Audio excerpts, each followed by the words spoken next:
মহিলা মা ও বোনেরা, চলতেছে শাওয়াল মাস। এই শাওয়াল মাসে যেই মহিলা মা ও বোনেরা 4টি দোয়া এবং জিকির করতে পারে, ওই মহিলা মা ও বোনেরা এই পৃথিবীর মধ্যে সবচেয়ে বেশি ভাগ্যবতী নারী হবে।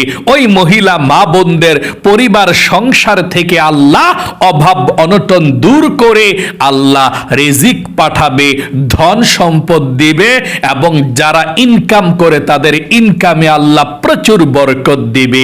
ওই মহিলা মা ও বোনেরা যদি বাবার বাড়িতে থাকে, বাবার এবং ভাইয়ের রিজিকের মধ্যে আল্লাহ প্রচুর বরকত দিবে।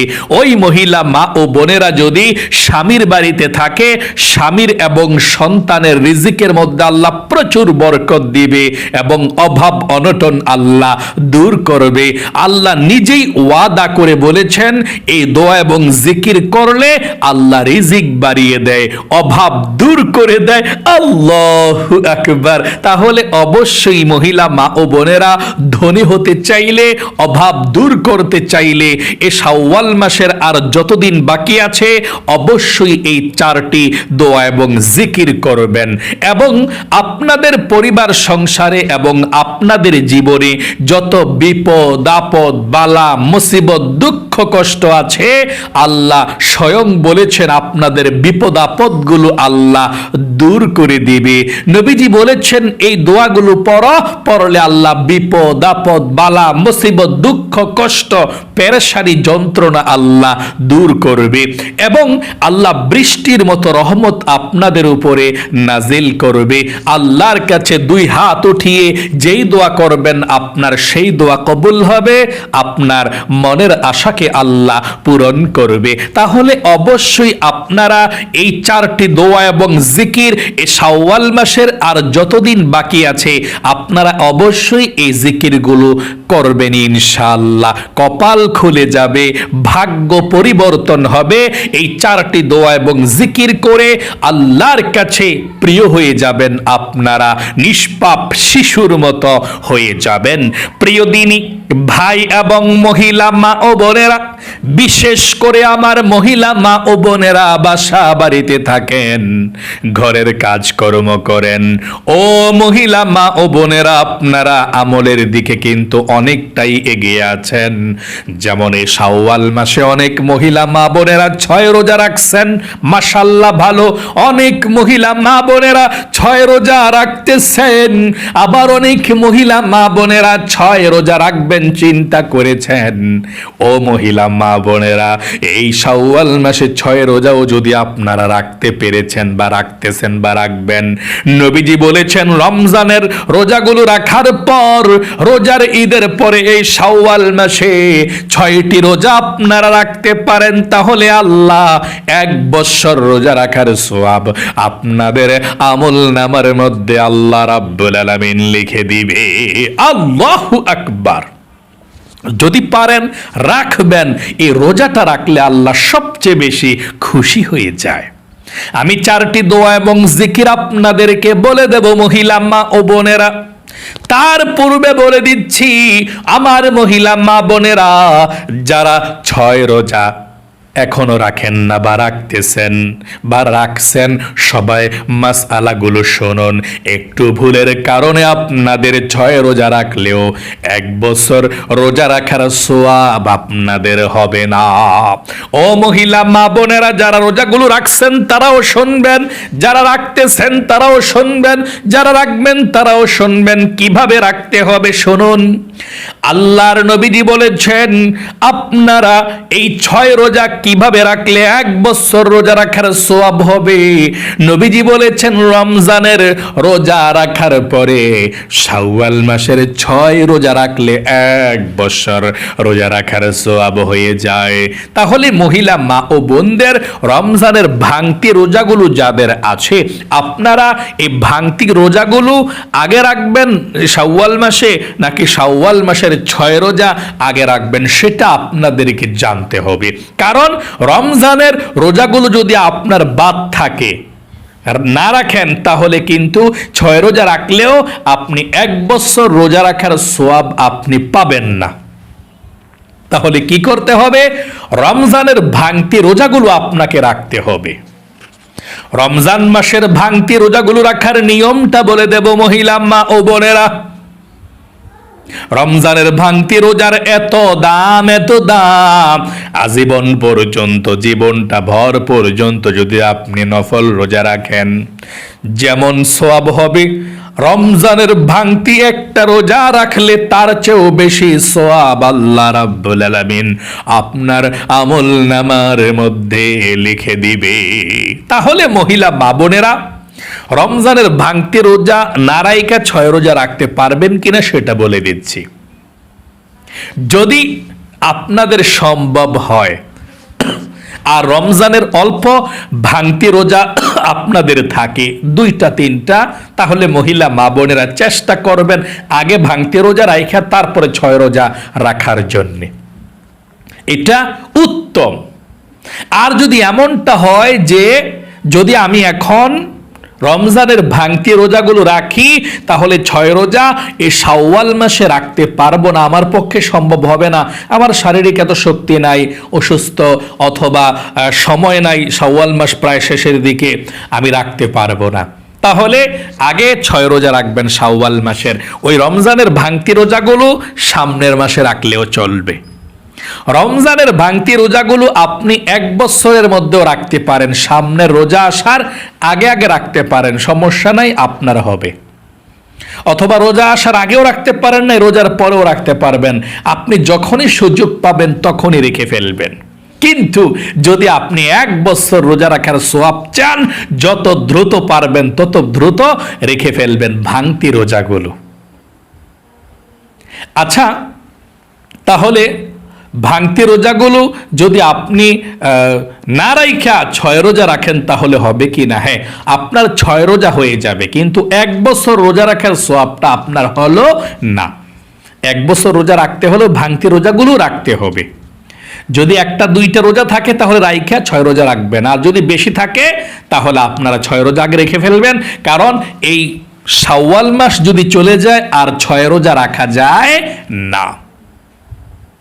আপনি ভাঙতি রোজা রাখতে পারবেন, তবে ঠিক আছে, আপনার তো এত শক্তি নেই শরীরের মধ্যে যে আপনি ভাঙতি রোজা 6 রোজা 1 মাসের মধ্যে রেখে ফেলতে পারবেন, তাই না মহিলা মা ও বোনেরা?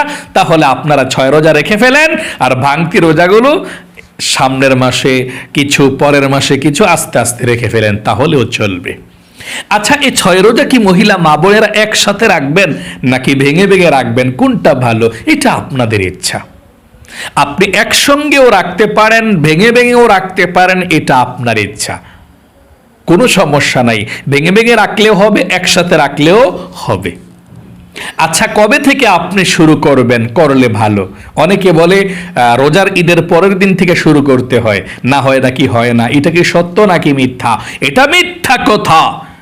আপনি 6 রোজা যখন ইচ্ছা তখন থেকে শুরু করতে পারেন, কোনো সমস্যা নেই, যাতে করে আপনি শাওয়াল মাসের মধ্যেই 6টি রোজা রাখতে পারেন। এই সিস্টেমে আপনি রাখবেন ইনশাল্লাহ। আচ্ছা, মহিলা মা বোনরা যারা পিরিয়ড হয়ে যায় 6 রোজা রেখে, মানে অর্ধেক রোজা রাখছে, 3টা রাখছে, 4টার সময় পিরিয়ড হয়েছে, এখন কি করবে? এখন আপনার যে পিছনের 3টা রোজা আপনি পূর্ণ করেছেন ইফতার পর্যন্ত, এগুলো হয়েছে, এগুলো থাকবে, আর যেটার সময় পিরিয়ড হয়ে গেছেন দুপুরে বা ইফতারির আগে, ওটা বাদ। আপনি যখন পিরিয়ড থেকে সুস্থ হবেন তারপর পুরাগুলো রোজা আপনি রেখে ফেলবেন ইনশাআল্লাহ।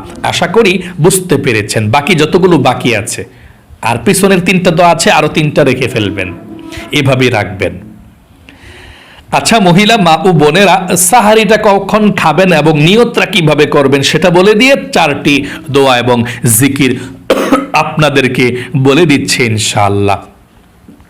আপনি সাহারিটা 2:30 বাজে, 3টা বাজে, 3:30 বাজে খাইলেই হবে, কোনো সমস্যা নেই। যেহেতু এখন ভোর রাতে ওঠা অনেকের পক্ষে সম্ভব না, আপনি 2টা বাজে যদি খাইয়া রোজার নিয়ত করে ঘুমিয়ে যান হবে, 2:30 বাজেও হবে, 3টা বাজেও হবে, 3:30 বাজেও হবে।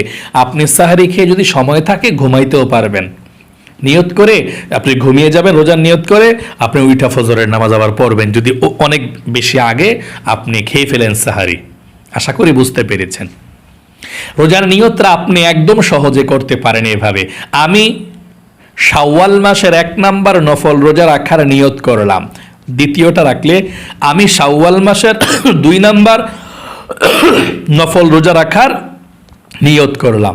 3 নাম্বারটা আমি শাওয়াল মাসের 3 নাম্বার নফল রোজা রাখার নিয়ত করলাম।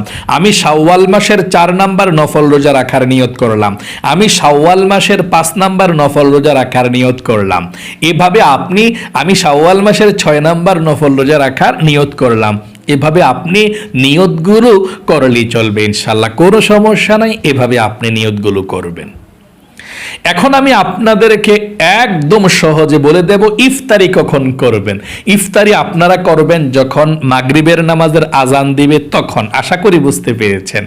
ইফতারি দোয়াটা কিভাবে পড়বেন? আল্লাহুম্মা লাকা সুমতু আলা রিজকিকা আফতারতু। যদি দোয়াটা না পারেন শুধুমাত্র বিসমিল্লাহির রহমানির রহিম বলে আপনি ইফতার করবেন। আশা করি বুঝতে পেরেছেন। চলুন তাহলে প্রিয় দিনী মহিলা মা ও বোনেরা, এই শাওয়াল মাসের মধ্যে মহিলা মা বোনেরা, নবীজির শিখানো পৃথিবীর সব থেকে শ্রেষ্ঠ 4টি দোয়া এবং জিকির কোনগুলো করবেন, আর শাওয়াল মাস যতদিন বাকি আছে ততদিন করবেন। নবীজি ওয়াদা করে বলেছেন, আল্লাহ নিজে ওয়াদা করে বলেছেন, এই 4টি দোয়া এবং জিকির করলে আল্লাহ রাব্বুল আলামিন 1 নম্বরে আপনাদেরকে শিশুর মতো নিষ্পাপ বানিয়ে দিবে। একটি গুনাহ আপনাদের জীবনে আর বাকি থাকবে না। 2 নম্বরে আপনাদের অভাব অনটন দূর করে ঋণকে পরিশোধ করার ব্যবস্থা করে দেবে। আল্লাহ আপনাদেরকে ধনী বানাবে। আল্লাহু আকবার। 3 নম্বরে বিপদ আপদ বালা মুসিবত দুঃখ কষ্টগুলো আল্লাহ দূর করে দিবে। আমার সঙ্গে দোয়াগুলো পড়ুন আপনি। 1 নম্বরে যেই দোয়াটা পড়বেন, আরেকটি কথা বলে দিচ্ছি, ও মহিলা মা বোনেরা, এই দোয়াগুলো অজু ছাড়াও পড়তে পারেন, এবং মহিলা মা বোন যাদের নামাজ থাকে না ওই সময়ও দোয়াগুলো পড়তে পারেন। দাঁড়িয়ে দাঁড়িয়েও পারেন, হেঁটে হেঁটেও পারেন, বসে বসেও পারেন, শুয়ে শুয়েও পারেন এই দোয়া এবং জিকিরগুলো করতে। তাসবিহাতের মধ্যে গনে গনে করবেন 100 বার একটি জিকির। এভাবে প্রতিদিন 100 বার করে করে 4টি জিকির 400 বার করবেন। এভাবে 1 নম্বরে আপনি পাঠ করবেন লা ইলাহা ইল্লাল্লাহ, লা ইলাহা ইল্লাল্লাহ, লা ইলাহা ইল্লাল্লাহ। এই কালেমাটা আপনি 100 বার পাঠ করবেন যতদিন বাকি আছে আর শাওয়াল মাসের। আল্লাহর নবীজি বলেছেন, লা ইলাহা ইল্লাল্লাহ পাঠ করলে আল্লাহ রাব্বুল আলামিনের আরশে আজিমের নূরের খুঁটিটা হেলতে থাকে, দুলতে থাকে। আল্লাহ বলেন, ও নূরের খুঁটি রে, হেলতেছিস কেন, দুলতেছিস কেন, কি হয়েছে বল? নূরের খুঁটি বলে, আল্লাহ জমিনের মধ্যে তোমার একজন গুনাহগার বান্দা বান্দি লা ইলাহা ইল্লাল্লাহ বলেছে, আর এখনো পর্যন্ত তাদের গুনাহগুলো ক্ষমা করা হয় নাই, আমি কিভাবে স্থির হতে পারি? আল্লাহ রাব্বুল আলামিন বলেন, রে নূরের খুঁটি, তারা কি আমাকে দেখেছেন? আল্লাহ আপনাকে দেখে নাই। জান্নাত জাহান্নাম দেখেছে নাকি? না, আল্লাহ দেখে নাই। আখিরাত দেখেছে নাকি? আল্লাহ দেখে নাই। আল্লাহ রাব্বুল আলামিন বলেন, রে নূরের খুঁটি, সাক্ষী থাক, সাক্ষী থাক, যেই গুনাহগার বান্দা বান্দিরা আমাকে দেখে না, না দেখে জান্নাত জাহান্নাম না দেখে, আখিরাত না দেখে, কবর আযাব না দেখে লা ইলাহা ইল্লাল্লাহ পাঠ করলো, আমি আল্লাহ রাব্বুল আলামিন তাদের জীবনের যৌবনের গুনাহগুলো ক্ষমা করে দিলাম। তখন নূরের খুঁটি স্থির হয়ে যায়। তাহলে 1 নম্বরে লা ইলাহা ইল্লাল্লাহ এভাবে পড়বেন। আমার সঙ্গে পড়ুন, লা টান দেন, লা ইলাহা ইল্লাল্লাহ, লা ইলাহা ইল্লাল্লাহ, লা ইলাহা ইল্লাল্লাহ, লা ইলাহা ইল্লাল্লাহ এভাবে পাঠ করবেন। 100 বার পাঠ করার পরে আপনি একবার পুরোটা কালেমা পড়বেন এভাবে, লা ইলাহা ইল্লাল্লাহু মুহাম্মাদুর রাসূলুল্লাহ সাল্লাল্লাহু আলাইহি ওয়াসাল্লাম। 2 নম্বরে 100 বার পড়বেন এই ছোট্ট ইস্তেগফারটা। আল্লাহ জীবনের গুনাহগুলো ক্ষমা করে দিবে, মাফ করে দিবে, অভাব অনটনগুলো আল্লাহ দূর করে দিবে, ধন সম্পদ দিবে, আল্লাহ আপনাকে জান্নাত দিবে। আল্লাহ নিজেই বলেছেন সূরা নূহের মধ্যে, ফাকুল তুস্তাগফিরু রাব্বাকুম ইন্নাহু কানা গফফারা ইউরসিলিস সামাআ আলাইকুম মিদরারা। আল্লাহু আকবার। তাহলে আপনি 2 নম্বরে 100 বার পড়বেন আস্তাগফিরুল্লাহ আস্তাগফিরুল্লাহ আস্তাগফিরুল্লাহ আস্তাগফিরুল্লাহ, 100 বার পড়বেন। 3 নম্বরে আপনি দুরূদ শরীফ পাঠ করবেন দৈনিক 100 বার।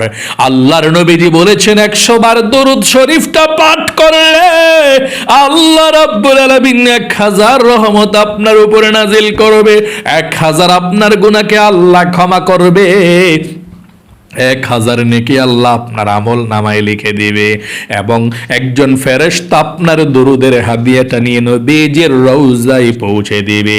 নবীজি আপনার জন্য আল্লাহর কাছে নাম ধরে রহমতের দোয়া করে দিবে, নবীজি খুশি হয়ে যাবে। আপনি দরুদ শরীফটি পড়লে কোন দরুদ শরীফ পড়বেন?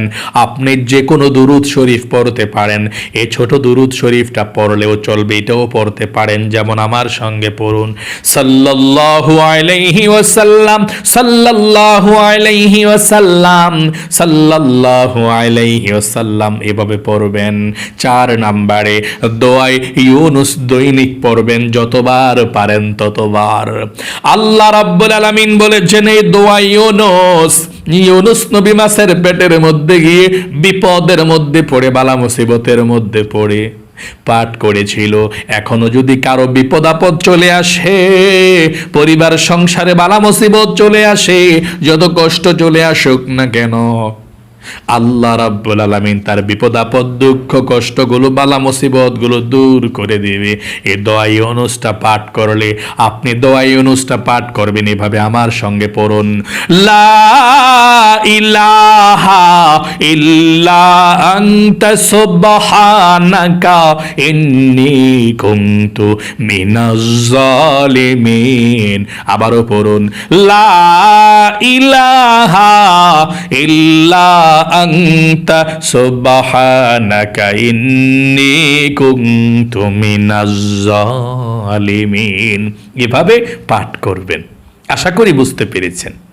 এই 4টি জিকির আপনি শাওয়াল মাসের যতদিন বাকি আছে, ও মহিলা মা বোনেরা, আপনি যদি করতে পারেন প্রতিদিন এই 4টি দোয়া এবং জিকির, কপাল খুলে যাবে মহিলা মা বোনেরা, ভাগ্য পরিবর্তন হবে, বিপদ আপদ বালা মুসিবত আপনাদের ঘর থেকে, বাসা থেকে, পরিবার সংসার থেকে আল্লাহ দূর করে দিবে, অভাব দূর করবে, আল্লাহ রিজিক দিবে, ধনী বানাবে, এবং আপনারা পৃথিবীর মধ্যে মহিলা মা ও বোনেরা সবচেয়ে বেশি সৌভাগ্যবান ভাগ্যবতী নারী হবেন।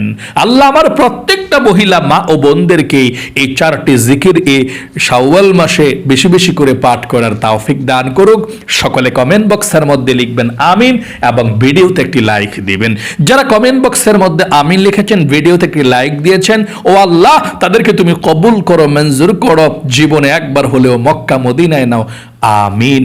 যারা যারা কমেন্ট বক্সের মধ্যে আমিন লিখেছেন, আল্লাহ তাদেরকে তুমি কবুল করো, লক্ষ লক্ষ টাকার মালিক বানাও, সবচেয়ে সুখী বানাও, আমিন। আজ এ পর্যন্তই, আবারও অন্য কোনো ভিডিওতে দেখা হবে ইনশাআল্লাহ। সেই পর্যন্ত আপনাদের সকলের সুস্বাস্থ্য আল্লাহর কাছে কামনা করে আজ এখানে বিদায় নিচ্ছি। আসসালামু আলাইকুম ওয়া রাহমাতুল্লাহি ওয়া বারাকাতুহু।